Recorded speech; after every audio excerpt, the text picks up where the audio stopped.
છોટાઉદેપુરમાં મતદાન જાગૃતિના નામે વિદ્યાર્થીઓ સાથે તડકામાં પ્રયોગ। આકાશમાંથી અગનજ્વાળા જેવી ગરમી વરસી રહી છે। જ્યાં સામાન્ય લોકોને બપોરે બહાર ન નીકળવાની સલાહ આપવામાં આવે છે, ત્યાં બીજી તરફ છોટાઉદેપુરમાં હજારો વિદ્યાર્થીઓને રસ્તા ઉપર ઊભા રાખીને માનવ સાંકળ બનાવવામાં આવી।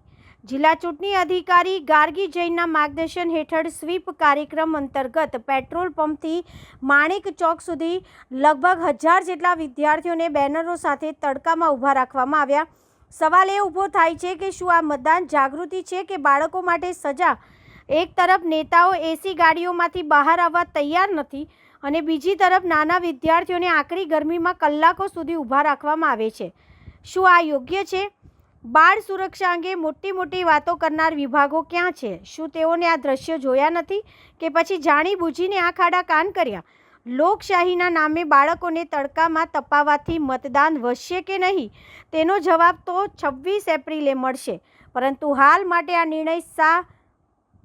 નિર્ણય સામે લોકોમાં ભારે નારાજગી અને સવાલો ઉઠી રહ્યા છે।